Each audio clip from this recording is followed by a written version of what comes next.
इनके क्रोध से डरते थे देवी देवता। ऐसे पैदा हुए थे ऋषि दुर्वासा। हिंदू पुराणों में ऋषि दुर्वासा के बारे में काफी कुछ लिखा गया है। शास्त्रों में उनकी कथाएं लिखी है। कहा जाता है कि दुर्वासा ऋषि का क्रोध अत्यंत भयानक था कि स्वर्ग में भी रहने वाले देवता भी उनसे काफी घबराते थे। उनके तेज से सब काफी भयभीत रहते थे।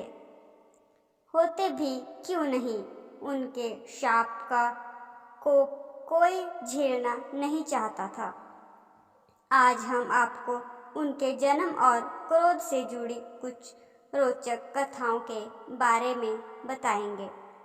दुर्वासा ऋषि का नाम पुराणों में सर्वश्रेष्ठ ऋषियों में लिखा जाता है।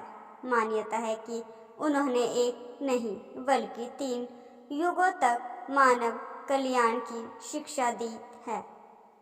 उनको अपार शक्ति और ज्ञानी बताया जाता है। बस वह स्वभाव से काफी क्रोधित थे।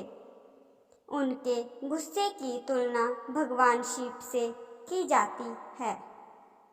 शिव जी की तरह अगर एक बार दुर्वासा ऋषि को क्रोध आ गया तो उन्हें शांत करना कठिन होता था।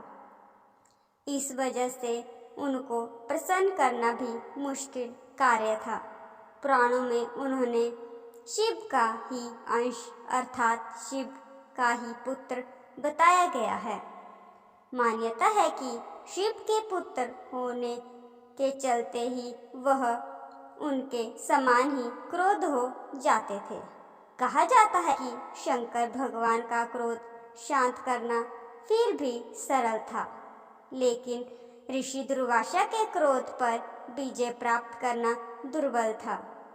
एक बार वह क्रोधित हो गए तो श्राप मिलना निश्चित था। दुर्वासा ऋषि के जन्म से जुड़ी कई कथाएं प्रचलित हैं। ब्रह्मानंद पुराण के 44वें अध्याय के अनुसार शिव और ब्रह्मा के मध्य झगड़ा हुआ। शिव जी अत्यंत क्रोध में आ जाते हैं। शिव का क्रोध रूप देखकर सभी देवी देवताओं में डर बैठ जाता है। सब अपने को बचाने के लिए इधर उधर छिपने का प्रयास करते हैं। बाद में गलती महसूस होने पर शिव जी ने अपने गुस्से पर काबू करने की एक युक्ति निकाली और उन्होंने निश्चय किया कि अपने गुस्से का अंश ऋषि अत्रि की पत्नी अनसुईया के अंदर संचित कर देंगे। फलस्वरूप इस अंश में से देवी अनसुईया ने एक पुत्र को जन्म दिया था। यह पुत्र ऋषि दुर्वासा ही थे। शिव के गुस्से का अंश होने की वजह से दुर्वासा ऋषि भी शिव जी के समान काफी गुस्सैल स्वभाव के थे। आपको हमारी आज की कहानी कैसी लगी जरूर बताएं और लाइक और सब्सक्राइब करना ना भूलें। धन्यवाद।